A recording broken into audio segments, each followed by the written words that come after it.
जय श्री कृष्णा, राधे राधे। आज मैं आपको सुनाऊंगी शीतला अष्टमी की पौराणिक कथा। शीतला अष्टमी का त्योहार हर महीने के कृष्ण पक्ष की अष्टमी तिथि को मनाया जाता है। वैसे तो शीतला अष्टमी का पर्व चैत्र माह की अष्टमी तिथि को मनाया जाता है और इस दिन पूरे विधि विधान से शीतला माता की पूजा अर्चना की जाती है और कई जगह व्रत भी रखा जाता है। शीतला माता की पूरे विधि विधान से और श्रद्धा पूर्वक पूजा करने से सुख, समृद्धि और आरोग्य जीवन की प्राप्ति होती है। वैसे तो शीतला अष्टमी की पूजा पाठ और व्रत बच्चों के लिए किया जाता है। शीतला अष्टमी की पूजा करने से और कथा सुनने से हमारे बच्चों का चरम रोगों से बचाव होता है, जैसे ओरी, चेचक, आकड़े काकड़े और बुखार। इन सभी के लिए शीतला माता की पूजा पाठ की जाती है।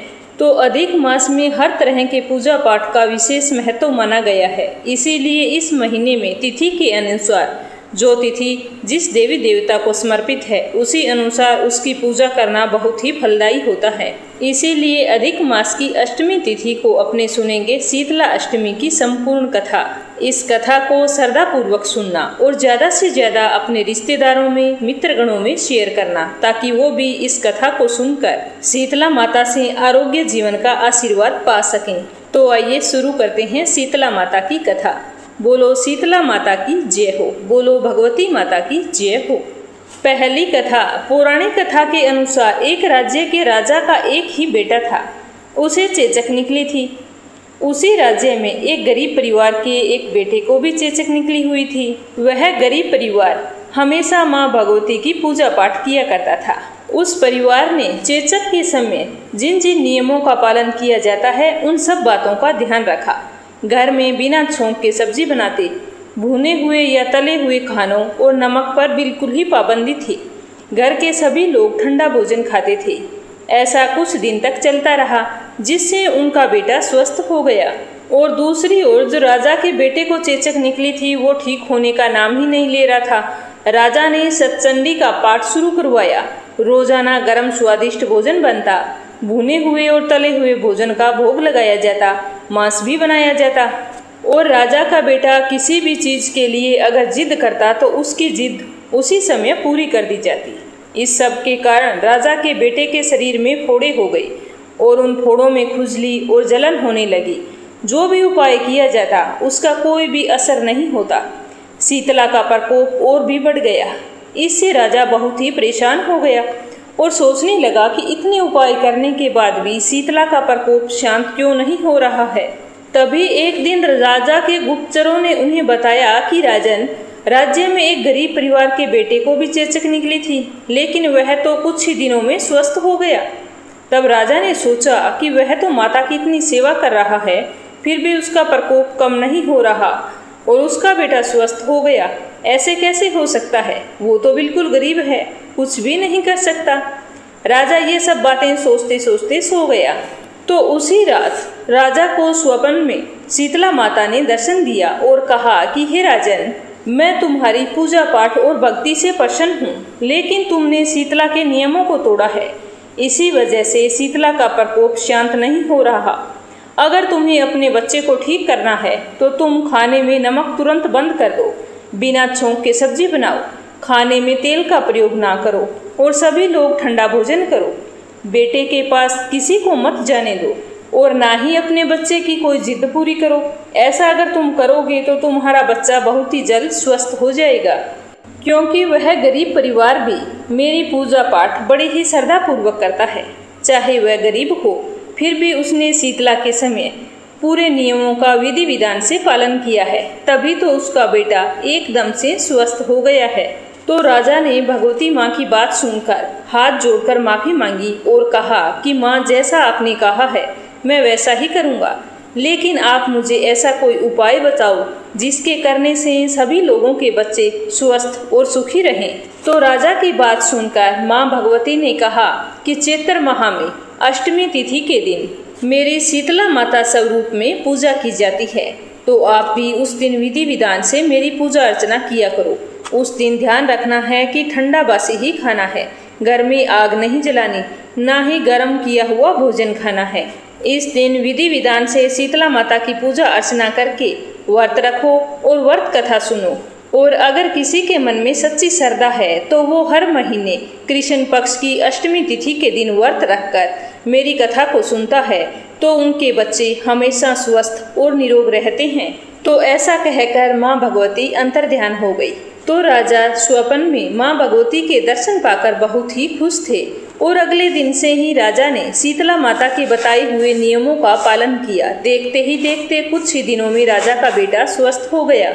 उसके बाद राजा ने पूरे राज्य में घोषणा करवाई कि चैत्र माह के कृष्ण पक्ष में आने वाली अष्टमी तिथि को शीतला माता की पूरी विधि विधान से पूजा की जाएगी। इस दिन पूरे राज्य में कोई भी घर पर चूल्हा नहीं जलाएगा और हर महीने अष्टमी तिथि के दिन व्रत रखकर व्रत कथा सुनी जाएगी। तो सारी जनता ने राजा के इस आदेश का पूरी श्रद्धा पूर्वक पालन किया।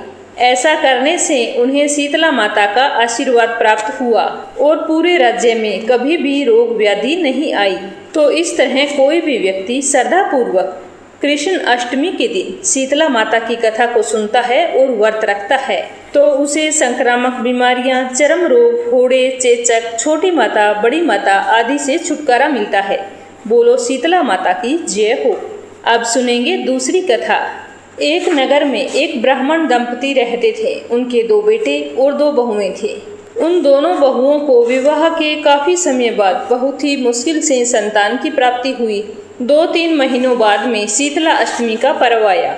घर में पर्व के अवसर पर ठंडा भोजन बनाकर तैयार किया गया और सास ने अपनी दोनों बहुओं से कहा कि आज के दिन आप सभी को ठंडा भोजन करना है। तो उसी क्षण वो दोनों बहुएं सोचने लगी कि अगर हम ठंडा भोजन करेंगे तो बीमार हो जाएंगी और इसका असर बच्चों पर भी पड़ेगा। इतनी मुश्किल से हमें पुत्र प्राप्ति हुई है, ऐसे सास के कहने पर हम ठंडा भोजन नहीं कर सकती। इन पुराने रीति रिवाजों को मानकर हम अपनी संतान का नुकसान नहीं कर सकती। ऐसा सोचकर दोनों बहुओं ने जहां पर पशुओं के लिए दाना तैयार किया जाता था वहां पर एक बर्तन के अंदर चुपचाप 2 बाटी बना के तैयार कर ली। इसके बाद में उसकी सास ने अपनी बहुओं से कहा कि चलो शीतला माता की पूजा करके आती हैं। तो दोनों अपनी सास के साथ चली गई और फिर वहां पर विधि पूर्वक कथा सुनी। फिर सास ने कहा कि शीतला माता का भजन करेंगी, उसके बाद घर जाकर भोजन कर लेना। तो दोनों बहुएं बोली कि हमारे बच्चे तो रो रहे होंगे, हमें तो घर जाने दो, आप भजन कीर्तन कर लो। ऐसा कहकर दोनों बहुएं घर पर आ गई और सास के आने से पहले गर्मा गर्म रोटले बाहर निकाले और चूरमा तैयार किया और दोनों ने भरपेट खा लिया। उधर जब भजन कीर्तन करने के बाद उनकी सास घर पर आई तो बहुओं से बोली कि बेटा भोजन कर लो। तो दोनों बहुओं ने कहा कि हमने तो भोजन कर लिया है। ऐसा कहकर घर के काम काज में लग गई। ऐसा करते करते शाम हो चुकी थी तो सास ने कहा कि आज बच्चे कब से सोए हैं, आज तुम उन्हें उठाओगी नहीं, जाओ उन्हें उठाओ, भूख लगी होगी। दोनों बहुएं जैसे ही सास के कहे अनुसार अपने बच्चों को जगाने के लिए गई तो देखा कि दोनों के बच्चे मृत पड़े थे। तो यह देखकर वो दोनों बहुत ही दुखी हुई और जोर जोर से विलाप करने लगी। तो उनकी सास ने कहा कि ऐसा कैसे हुआ, मुझे बताओ। तो दोनों बहुएं रोती हुई बोली कि ये तो हमारी करतूतों के कारण हुआ है, शीतला माता के प्रकोप से हुआ है। और जोर जोर से रोने लगी और रोते रोते अपनी सास को सारी घटना बता दी। तो सास ने उन्हें खूब खरी खोटी सुनाई और कहा कि तुम दोनों ने अपने बच्चों का बहाना बनाकर शीतला माता की अवहेलना की है, इसीलिए तुम दोनों इसी समय इस घर से निकल जाओ, मैं तुम्हारा मुंह भी नहीं देखना चाहती। तो सास के इस तरह के कठोर आदेश को सुनकर दोनों बहुएं अपने मृत बेटों को टोकरे में सुलाकर घर से निकल गई। रास्ते में एक खेजड़ी का वृक्ष आया तो इसके नीचे ओरी और शीतला 2 बहनें बैठी थी। दोनों के बालों में बहुत सारी जुएं थी। वो दोनों जुओं से बहुत ही परेशान थी। वहीं पर जाकर वे दोनों बहुएं भी बैठ गई और उनको इस तरह परेशान देखकर पूछा कि क्या बात है, आप इस तरह परेशान क्यों हो। तो उन बहुओं की बात सुनकर ओरी और शीतला ने कहा कि हमारे बाल सारे जुओं से भरे हैं। तो वो दोनों उनके सिर से जुएं निकालने लगी। उनके बालों से खूब सारी जुएं निकली। जैसे ही सारी जुएं खत्म हो गई तो ओरी और शीतला के मन मस्तक में शीतलता का अनुभव हुआ। तब दोनों बहनों ने बहुओं से कहा कि तुम दोनों ने जैसे हमारे मस्तक को शीतल और ठंडक दी है, वैसे ही तुम्हारे पेट को शांति मिले।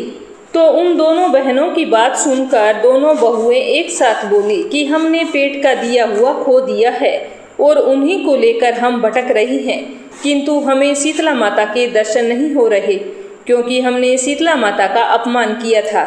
उसी वजह से आज हमारी ये दुर्दशा हो गई है। तो शीतला माता ने उन दोनों की बात सुनकर कहा कि तुम दोनों तो पापिन हो, दुराचारिणी हो, दुष्ट हो, तुम्हारा तो मुंह देखने लायक भी नहीं है। शीतला अष्टमी के दिन तुम दोनों ने ठंडा भोजन करने की बजाय गर्म भोजन कर लिया। इसी वजह से तुम दोनों पर शीतला माता का प्रकोप हुआ है और तुम्हें ये दिन देखना पड़ा।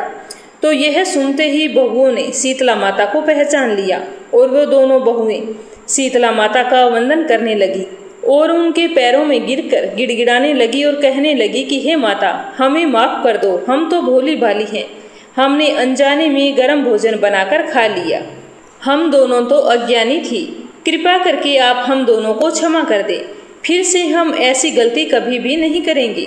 तो इस तरह दोनों बुरी तरह से विलाप करने लगी। तो बहुओं के पश्चाताप भरे सबर सुनकर दोनों माताएं प्रसन्न हो गई और शीतला माता ने मृत बालकों को पुनः जीवित कर दिया और सुखी संपन्न और निरोग रहने का आशीर्वाद दिया, जिसे पाकर दोनों बहुएं बहुत ही खुश थी और दोनों ने माता को एक बार फिर से प्रणाम किया और अपनी गलती के लिए क्षमा मांगकर अपने अपने बच्चों को लेकर आनंद के साथ गांव लौट आई। तो गांव के लोगों ने पूछा कि ये सब कैसे हुआ। तो दोनों बहुओं ने सारी घटना उन्हें बता दी। जब गांव के लोगों को पता चला कि दोनों बहुओं को शीतला माता के साक्षात दर्शन हुए हैं, तो सारे गांव वालों ने दोनों बहुओं का खूब आदर सत्कार किया और फिर गांव में शीतला माता के मंदिर का निर्माण करवाया और फिर हर वर्ष हर महीने शीतला माता का पूरा विधि विधान से पूजा अर्चना और व्रत किया जाने लगा। तो इस तरह शीतला माता ने दोनों बहुओं पर अपनी कृपा बरसाई। शीतला सप्तमी और शीतला अष्टमी का व्रत करने से शीतला माता का आशीर्वाद मिलता है, जिससे हमें हमारे जीवन में अनंत सुखों की प्राप्ति होती है। बोलो शीतला माता की जय हो। अब सुनेंगे तीसरी कहानी। एक बार की बात है कि शीतला माता ने सोचा कि चलो आज धरती पर जाकर देखती हूँ कि मेरी पूजा कौन कौन कर रहा है और कौन है जो मुझे सच्ची श्रद्धा से मानता है। यही सोचकर शीतला माता धरती पर राजस्थान के डूंगरी गांव में आई और वहां पर आकर देखा कि उस गांव में तो कोई मंदिर नहीं था और न ही कोई पूजा पाठ कर रहा था। वहां के लोग शीतला माता के नाम को भी नहीं जानते थे। माता शीतला गांव की गलियों में घूम रही थी। तभी किसी ने मकान के ऊपर से चावल का उबला हुआ पानी नीचे फेंक दिया। वो उबलता हुआ पानी शीतला माता के ऊपर गिर गया, जिससे शीतला माता के शरीर पर छाले पड़ गई और पूरे शरीर पर जलन होने लगी। तो शीतला माता चिल्लाती हुई गांव में इधर उधर भागने लगी और कहने लगी कि अरे मैं जल गई हूँ, मेरा शरीर तप गया है, कोई मेरी सहायता करो। लेकिन उस गांव में किसी ने भी शीतला माता की सहायता नहीं की। शीतला माता इस तरह हाल बेहाल होकर बुरी तरह भागती हुई आवाजें लगाती हुई घूम रही थी। तभी माता ने देखा कि एक घर के बाहर एक कुम्हारिन महिला बैठी है। तो उस महिला ने जब बूढ़ी माई को देखा कि यह तो बुरी तरह से जल गई है और पूरे शरीर पर छाले पड़ गए हैं और अपनी आग की तपन को यह सहन नहीं कर पा रही है, तो उस कुम्हारिन महिला को दया आ गई। उसने कहा कि हे माँ, तू मेरे यहाँ आकर बैठ जा, मैं तेरे शरीर पर ठंडा पानी डालती हूँ, शायद तुम्हारे शरीर की जलन कुछ कम हो जाए। तो बुढ़िया के रूप में शीतला माता वहां पर जाकर बैठ गई। कुम्हारिन ने उस बूढ़ी माई के ऊपर खूब सारा ठंडा पानी डाला और बोली कि हे माँ, मेरे घर रात की बनी हुई राबड़ी रखी है और थोड़ा सा दही भी है, अगर तुम कहो तो मैं तुम्हें ला देती हूँ, शायद तुम्हारे शरीर को कुछ ठंडक मिल जाए। तो कुम्हारिन की बात सुनकर बुढ़िया ने कहा कि ठीक है बेटा, ला दे, मेरे शरीर पर तो बहुत ही बुरी तरह से जलन हो रही है, क्या पता कुछ ठंडक मिल जाए। तो कुम्हारिन ने उसे राबड़ी और दही लाकर खिला दिया। तो बुढ़िया उसे आशीर्वाद देने लगी। तब कुम्हारिन ने कहा कि माँ, मेरे पास बैठ जाओ, तुम्हारे बाल तो बहुत ही बिखरे हुए हैं, मैं तुम्हारी चोटी बना देती हूँ। तो कुम्हारिन बूढ़ी माई की चोटी गूंथने लगी। जैसे ही बालों में कंघी घुमाई तो अचानक कुम्हारिन की नज़र उस बूढ़ी माई के सिर के बीचों बीच पड़ी। तो कुम्हारिन ने देखा कि वहां पर तो एक आंख है जो बालों के बीच में छुपी हुई है। तो यह देखकर कुम्हारिन तो डर के मारे घबरा गई और भागने लगी। तब उस बूढ़ी माई ने कहा कि रुक जा बेटी, डर मत, मैं कोई भूत प्रेत नहीं हूँ, मैं शीतला देवी हूँ। मैं तो इस धरती पर देखने आई थी कि मुझे कौन कौन मानता है और कौन मेरी पूजा करता है। इतना कहकर माता 4 भुजा वाली, हीरे जवाहरात के आभूषण पहने, सिर पर सोने का मुकुट धारण किए अपने असली रूप में आ गई।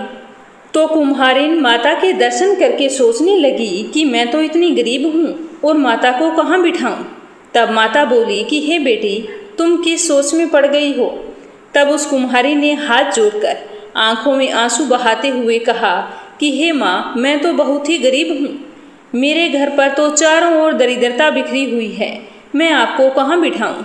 मेरे घर पर ना तो चौकी है और ना ही बैठने के लिए आसन है। तो कुम्हारिन की बात सुनकर शीतला माता प्रसन्न होकर उस कुम्हारिन के घर पर खड़े हुए गधे पर बैठ गई और एक हाथ में झाड़ू ले ली और दूसरे हाथ में डलिया लेकर उस कुम्हारिन के घर की दरिद्रता को झाड़कर डलिया में भरकर फेंक दिया और कुम्हारिन से कहा कि हे बेटी, मैं तेरी सच्ची भक्ति से बहुत ही प्रसन्न हूँ, अब जो तुझे चाहिए वो मुझसे वरदान मांग ले।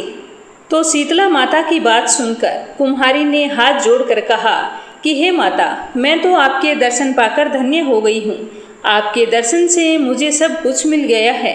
मेरी इच्छा है कि आप इसी डूंगरी गांव में स्थापित होकर यहीं पर निवास करें, क्योंकि इस गांव के लोग भोले वाले हैं, वो किसी शीतला माता के बारे में नहीं जानते। तो जिस प्रकार आपने मेरे घर की दरिद्रता को अपनी झाड़ू से दूर किया है, ऐसे ही आप जो भी भगत आपकी सच्ची श्रद्धा भाव से पूजा करे और सप्तमी या अष्टमी के दिन व्रत रखकर ठंडा भोजन ग्रहण करे और आपकी कथा को सुने, तो उसके घर की दरिद्रता को दूर करना, आपकी पूजा करने वाली महिला का अखंड सुहाग बनाए रखना और उसकी गोद हमेशा भरी रखना, उसके बच्चों पर कभी भी कोई भी बीमारी का प्रकोप ना हो। साथ ही जो व्यक्ति शीतला अष्टमी के दिन नाई के यहाँ बाल ना कटवाए और धोबी के यहाँ कपड़े धुलने ना दे और आप पर ठंडा जल चढ़ाकर, नारियल फूल चढ़ाकर अपने परिवार के साथ बैठकर ठंडा बासी भोजन करे, तो उसके धंधे में कभी भी कमी ना आए, उसका व्यापार खूब फले फूले और वह हमेशा अपने परिवार की तरफ से सुखी और संपन्न रहे। तो कुम्हारिन की बात सुनकर माता बोली कि तथास्तु, हे बेटी, जो तूने वरदान मांगे हैं मैं वह सब वरदान तुझे देती हूँ। हे बेटी, मैं तुझे आशीर्वाद देती हूँ कि मेरी पूजा का मुख्य अधिकार इस धरती पर सिर्फ कुम्हार जाति को होगा। उसके बाद अपनी श्रद्धा से जो भी व्यक्ति इस पूजा पाठ को करना चाहे वो कर सकता है। तभी से उसी दिन से डूंगरी गांव में शीतला माता स्थापित हो गई और उस गांव का नाम सील की डूंगरी हो गया। सील की डूंगरी भारत का एकमात्र मुख्य मंदिर है। वहां पर शीतला सप्तमी के दिन और अष्टमी के दिन बहुत विशाल मेला लगता है और माता की पूरी श्रद्धा के साथ पूजा अर्चना की जाती है। तो ये थी शीतला सप्तमी और अष्टमी के दिन सुनी जाने वाली पौराणिक कथा। अब अपने सुनेंगे गणेश जी की कहानी। बोलो गणेश भगवान की जय हो। एक बार गणेश जी एक छोटे से बालक के रूप में चिमटी में चावल और चम्मच में दूध लेकर निकले और वो हर किसी से कह रहे थे कि कोई मुझे खीर बना दो, कोई मुझे खीर बना दो। तो सारे हंस रहे थे कि बोले भला इतने से दूध से और चावल से कभी खीर बनती है। तभी एक बुढ़िया माई बैठी थी तो उसने कहा, ला बेटा मैं बना देती हूँ। तो ऐसा कहकर वह बुढ़िया माई चूल्हे पर एक छोटा सा बर्तन चढ़ाने लगी। तब गणेश जी ने कहा कि दादी माँ, छोटी भगोनी मत चढ़ाओ, तुम्हारे घर में जो सबसे बड़ा बर्तन है वही चढ़ा दो। तो बुढ़िया ने सबसे बड़ा बर्तन था वो चढ़ा दिया। अब जैसे ही खीर और चावल उसमें डाले तो देखती ही रह गई। जो थोड़े से चावल थे, जैसे ही कि उसमें उफान आया तो वह बर्तन पूरी तरह से भर गया और खीर में बहुत ही अच्छी खुशबू आने लगी। तो गणेश जी ने कहा कि दादी माँ, मैं नहा कर आता हूँ, फिर आकर खीर खाऊंगा। तो खीर तो तैयार हो गई थी। खीर को देखकर बुढ़िया के पोते पोती खीर खाने के लिए रोने लगे। तो बुढ़िया माई ने कहा, गणेश जी तेरे भोग लगाना। यह कहकर चूल्हे में थोड़ी सी खीर डाली और कटोरी भरकर बच्चों को दे दी। तो बुढ़िया की पड़ोसन छत पर से देख रही थी। तो बुढ़िया ने सोचा कि यह तो गणेश जी को चुगली कर देगी। तो उसने एक कटोरा खीर का भरा और उसको भी पकड़ा दिया। जब यह सब कुछ बुढ़िया की बहू ने देखा तो सोचा कि इस तरह से तो यह खीर खत्म हो जाएगी और मुझे तो खाने के लिए मिलेगी नहीं। तो उसने भी जल्दी से एक बड़ा सारा कटोरा खीर का भरा और खा लिया और कटोरे को चक्की के नीचे छुपा दिया। गणेश जी तो अभी आए नहीं थे, तो बुढ़िया को भी भूख लगी थी, तो उसने भी एक कटोरा खीर का भरा और किवाड़ के पीछे बैठकर एक बार फिर से कहने लगी कि गणेश जी आपको भोग लगे, कहकर खाना शुरू कर दिया। तभी गणेश जी आ गए, तो बुढ़िया ने गणेश जी को देखते ही कहा कि आजा रे गणेशिया, खीर खा ले, मैं तो तेरी ही राह देख रही थी। तो गणेश जी ने कहा कि दादी माँ, मैंने तो खीर पहले ही खा ली। तो बुढ़िया ने कहा कब खाई? तो गणेश जी ने कहा जब तेरे पोता पोती ने खीर खाई तब मैंने खाई, जब तेरी पड़ोसन ने खीर खाई तब भी मैंने खाई, और जब तेरी बहू ने खीर खाई तब भी खाई, और अब जब तू खीर खा रही है तो मेरा पेट तो पूरी तरह से भर गया है। बुढ़िया माई, तूने तो मेरा नाम लेकर भोग तो लगाया, तेरी बहू ने तो वो भी नहीं लगाया। तो बुढ़िया ने कहा बेटा तेरी सारी बात सच्ची है, पर मेरी बहू का नाम मत ले, वो तो सुबह से काम में लगी हुई है, उसने खीर कब खाई? तो गणेश जी ने कहा कि चक्की के नीचे देख, जूठा कटोरा पड़ा है और मुझे बिना भोग लगाए ही खीर खा गई। तो बुढ़िया ने कहा बेटा बस कर, घर की बात है, घर में ही रहने दे, अब मुझे बता कि बची हुई खीर का क्या करूं?